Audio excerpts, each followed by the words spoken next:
Assalamualaikum warahmatullahi wabarakatuh. Ya halo teman-teman, jumpa lagi dengan saya Riza Ilham di channel saya Riza Ilham. Pada kesempatan hari ini saya ingin membahas mengenai calon presiden dan calon wakil presiden yang diusung oleh PDI Perjuangan, yaitu Pak Ganjar Pranowo dan Pak Mahfud MD. Saya tidak kaget.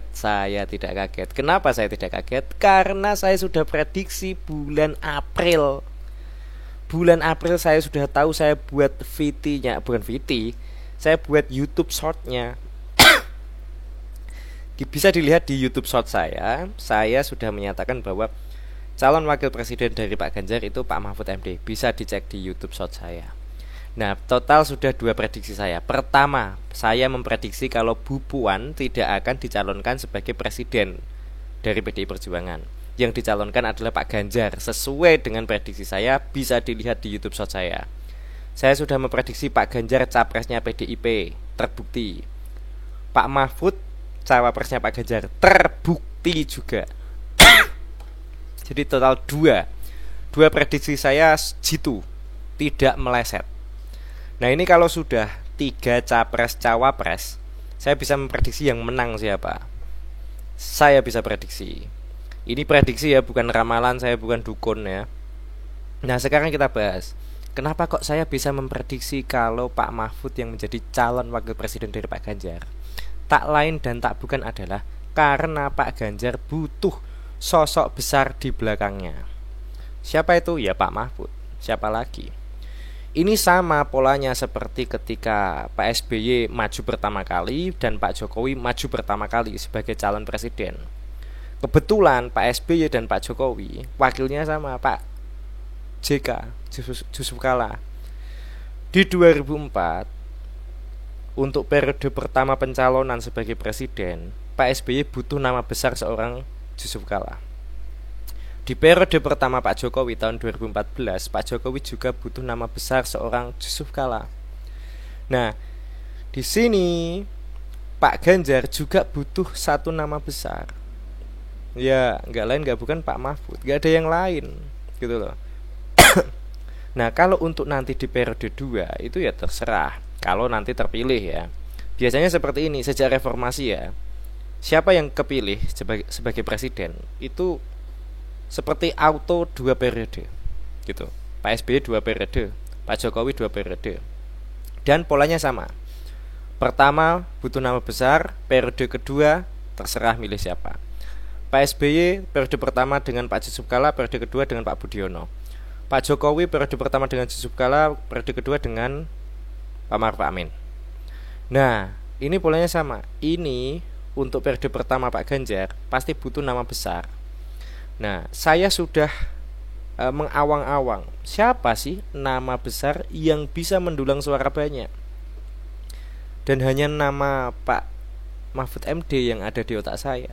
Makanya saya berani buat YouTube short itu. Kalau prediksi saya Pak Mahfud MD, gak ada yang lain. Karena bagaimanapun Pak Ganjar ini baru di kontestasi calon presiden.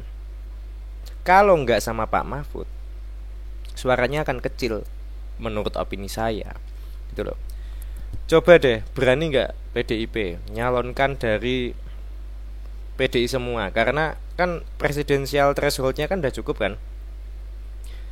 Calon presidennya Pak Ganjar, calon wakil presidennya Bu Puan. Berani nggak? Nggak berani. Bukan karena nggak yakin, tapi memang mereka berpikirnya realistis. Ini akan kalah kalau seandainya diduetkan Pak Ganjar dengan Bu Puan. Nah, nama Pak Mahfud MD ini bisa mendulang suara yang banyak untuk Pak Ganjar.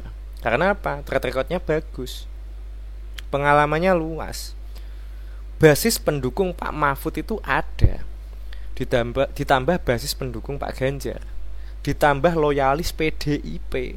Ini suara yang sangat besar. Tapi saya yakin pendukung Pak Mahfud belum tentu suka Pak Ganjar ataupun suka PDIP, gitu loh. Jadi kalau gabungan suara antara Pak Ganjar dan Pak Mahfud ini akan mendulang suara banyak. Namun dari pendukung Pak Mahfud saya yakin tidak semuanya itu menyukai kolaborasi antara Pak Mahfud dengan Pak Ganjar. Tapi pasti itu hanya sedikit lah. Pendukung loyalis Pak Mahfud pasti akan mendukung agar Pak Mahfud bisa menjadi calon wakil presiden dari Pak Ganjar. Ya, mereka pasti akan bergerak semaksimal mungkin untuk memenangkan pasangan ini. Nah, bagaimana dengan Pak Prabowo? Apakah jadi dengan Gibran? Nah, saya sih prediksi jadi. Dengan Gibran ini saya yakin jadi. Kalau sampai enggak jadi, ini pusing pasti pihaknya Pak Prabowo ya. Tapi saya harus tetap disclaimer ya, saya enggak mendukung siapapun. Saya enggak menyatakan dukungan kepada siapapun. Kalau bisa malah saya enggak pengen nyoblos malah. Supaya netral 100%. Saya netral, saya hanya komentar saja. Dan nanti akan saya prediksi siapa yang akan memenangkan kontestasi politik pada tahun 2024. Yang jelas memang tahun ini agak menarik ya. Gonjang-ganjingnya luar biasa. Setelah 2 periode kita hanya punya 2 calon. Sekarang kita punya 3 calon. Dan komposisinya menarik. Menariknya gimana? Calon pertama yang sudah dideklarasikan lebih dahulu, Anies Muhaimin.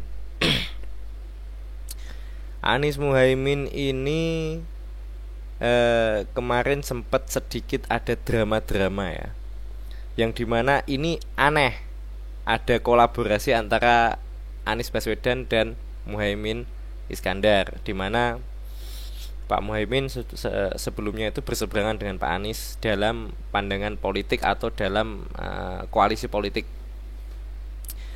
Nah yang kedua ini antara kubu Pak Ganjar dan kubu Pak Prabowo. Kalau Pak Prabowo ini kan santer dibahas bahwa calon wakil presidennya Gibran. Gibran sendiri PDI. Menarik kan? Gibran PDI. Pak Ganjar calon presiden yang diusung oleh PDI.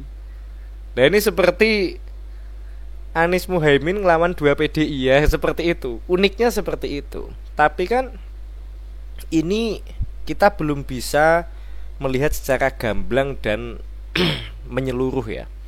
Karena apa? Apa yang terjadi di baliknya kita itu belum bisa menebak. Apa strategi-strategi yang dilakukan capres dan cawapres gitu ya. Lagian ini Pak Prabowo sampai video ini dibuat itu belum mendeklarasikan, baru isu-isu saja. Tapi spanduknya di jalan itu udah Prabowo Gibran. Nah, saya sih yakin ini harusnya jadi Prabowo Gibran. Nah, tapi muncul nama lain, Pak Erick Thohir. Ya, kita lihat aja. Kalau saya sih yakin Prabowo Gibran. Yakin saya. Karena apa? Ya, kalau untuk Anies Baswedan dan Muhaimin Iskandar, Anies ini bisa menggait milenial. Ganjar Pranowo dan Mahfud MD yang bisa menggait milenial ya Pak Ganjar. Pak Prabowo sama Pak Erick, siapa mau menggait milenial? Siapa coba? Ya emang yang paling pas emang Pak Gibran, Mas Gibran ya. Itu bisa menggait milenial. Jadi ketiga calon ini bisa menggait milenial semua. Kalau sampai Pak Prabowo sama Erick Thohir ya tua semua nanti, nggak bisa menggait milenial. Ya Pak Ganjar memang sudah tua, rambutnya udah putih, tapi kan gaul dia orangnya. Pak Anies memang sudah berumur juga, Muhaimin juga berumur juga, maksudnya matang ya, bukan tua-tua banget, bukan. Tapi Anies gaul juga gitu loh. Banyak video-videonya yang Anies Baswedan itu gaul gitu sama pemuda, nggak baperan ketika di roasting tuh. Jadi Pak Prabowo itu perlu calon wakil presiden yang bisa menggait milenial. Kalau sama Pak Erick, wah, siapa mau menggait milenial gitu ya. Jadi itu ya. Nanti setelah jelas Pak Prabowo wakilnya siapa, sudah dideklarasikan. Nanti saya akan bisa prediksi siapa yang akan memenangkan pemilu. Yang jelas saya yakin Gibran.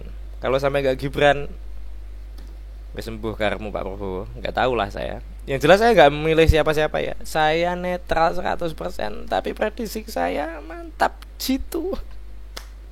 Keren banget aku sumpah. Oke, terima kasih sudah menonton. Wassalamualaikum warahmatullahi wabarakatuh. Dah.